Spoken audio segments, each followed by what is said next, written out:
ناظرین، 1989 کو پیش آنے والا حرم مکی کا ایسا واقعہ جس کو سن کر ہر پاکستانی اپنے ملک پاکستان کی تمام افواج پر فخر کرے گا کہ اللہ تعالیٰ نے ہمیں ایسی ناقابل تسخیر افواج سے نوازا۔ حج ختم ہوئے ابھی صرف 20 دن ہی گزرے تھے اور نئے اسلامی سال بلکہ نئے اسلامی صدی یعنی 1400 ہجری کا پہلا دن تھا۔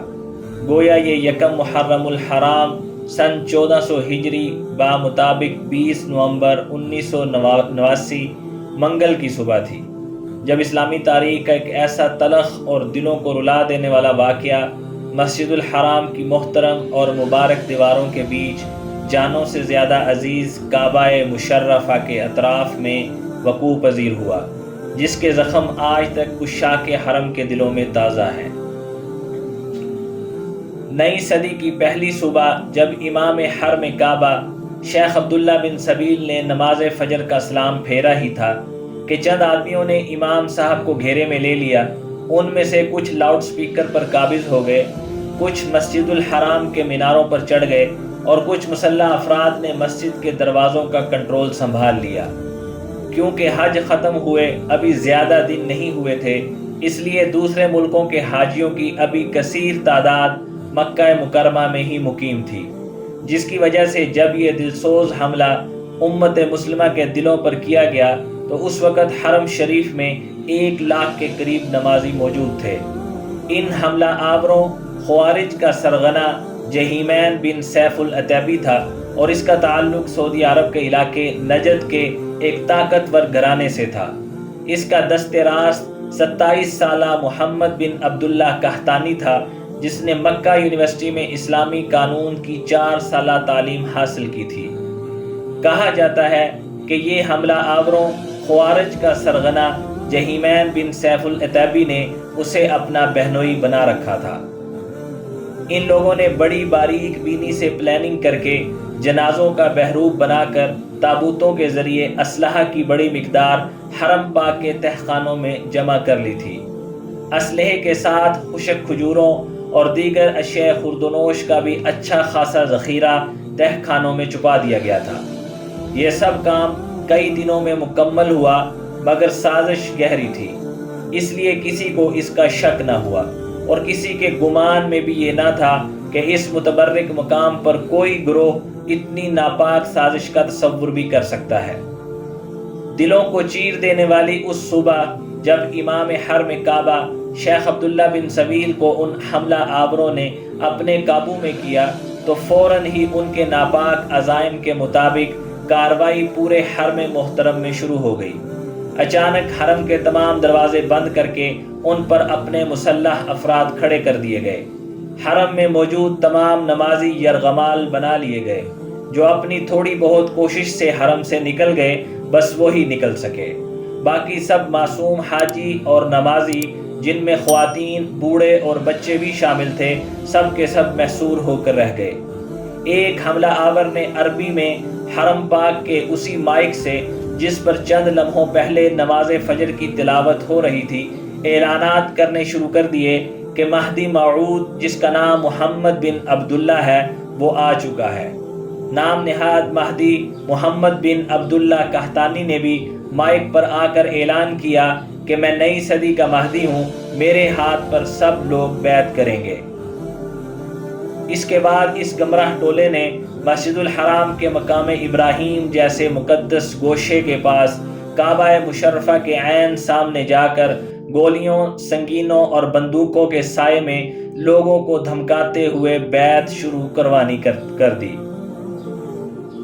محاصرے کے فوراً بعد وزارت داخلہ کے تقریباً 100 اہلکاروں نے دوبارہ حرم مکی پر کنٹرول حاصل کرنے کی کوشش کی، لیکن مرتدین حملہ آوروں نے ان فوجیوں کی کوششوں کو ناکام بنا دیا۔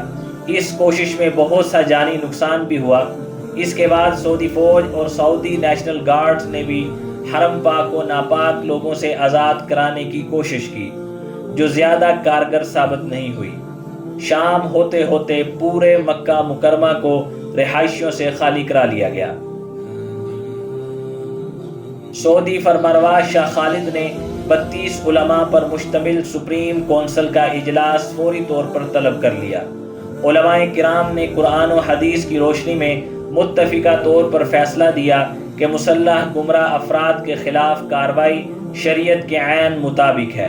اس فتوے کی روشنی میں بیت اللہ کے تقدس کے پیش نظر بھاری اسلحہ استعمال کرنے سے گریز کیا گیا۔ بعد ازیں سعودی آرمی اور فرنچ آرمی کا خوارج سے مقابلہ ہوا، جن کے پاس سنائپرز اور شارپ شوٹرز تھے، اور انہوں نے مسجد الحرام میں جگہ جگہ پوزیشن سنبھال لی۔ 2 دن تک مقابلہ ہوا، لیکن سعودی فوجی ہلاکتوں کے باوجود سعودی اور فرنچ آرمی کامیابی حاصل نہ کر سکی۔ مسجد الحرام 2 دنوں سے اذانوں اور نمازوں کی تکبیرات کی گونج سے محروم تھی، گویا نہ اذانیں دی جا رہی تھی اور نہ ہی نمازوں کا باقاعدہ اہتمام ہو پا رہا تھا، اور نہ ہی ایسی حالت میں طواف ممکن تھا۔ بالآخر الحمدللہ ایک بار پھر پاکستان کی پاک افواج کو اسلام کی فوج ثابت ہونے کے لیے کارروائی کرنے کا موقع دیا گیا، جس نے نہایت کم وقت میں آپریشن کی منصوبہ بندی کی۔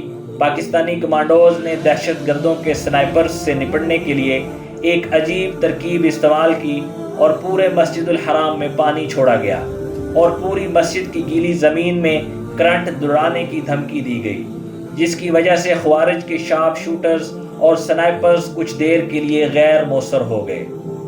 پاک فوج نے غیر معمولی سرعت سے تمام خوارج پر قابو پا لیا۔ بغیر کسی جانی نقصان کے سب حملہ آوروں کو فوری طور پر گرفتار کر لیا گیا۔ تمام یرغمالیوں کو رہائی دلائی گئی۔ اس طرح اللہ تعالیٰ نے یہ عظیم سعادت پاکستان کو عطا کی۔ اللہ ہمارے ان روحانی مراکز مکہ و مدینہ کو ہمیشہ قائم و دائم رکھے، اور انہیں حاسدوں کے شر سے محفوظ و مامون رکھے۔ خوارج کا مکمل صفایا کرنے کے بعد 7 دسمبر 1989 کو دوبارہ حرم شریف کو عبادت کے لیے کھولا گیا۔ گویا 16 دن حرم پاک میں اذانیں، نمازیں اور طواف ممکن نہ ہو سکا۔ اس لڑائی میں 75 باغی مارے گئے، جس میں نام نہاد مہدی محمد بن عبداللہ قحطانی بھی شامل تھا۔ خوارج کے علاوہ نیشنل گارڈز کے 60 فوجی، 4 پاکستانیوں سمیت 26 حاجی شہید اور سینکڑوں افراد زخمی ہوئے۔ خوارج کی بڑی تعداد کو گرفتار کر لیا گیا، جس میں اس کا سرغنہ جہیمین بن سیف العتیبی بھی شامل تھا۔ سزائے موت پانے والے مرتدین میں سے 41 سعودی عرب، 10 مصر، 6 جنوبی یمن اور 3 کویت سے تعلق رکھتے تھے، جبکہ عراقی سوڈان اور شمالی یمن کا بھی ایک مرتد شامل تھا۔ کیس کے بعد ان تمام ملزموں کے سعودی قوانین کے تحت سر قلم کر دیے گئے۔ اللہ تعالی ہمیں ایسے فتنہ اور شر انگیز لوگوں سے ہمیشہ بچنے کی توفیق عطا فرمائے۔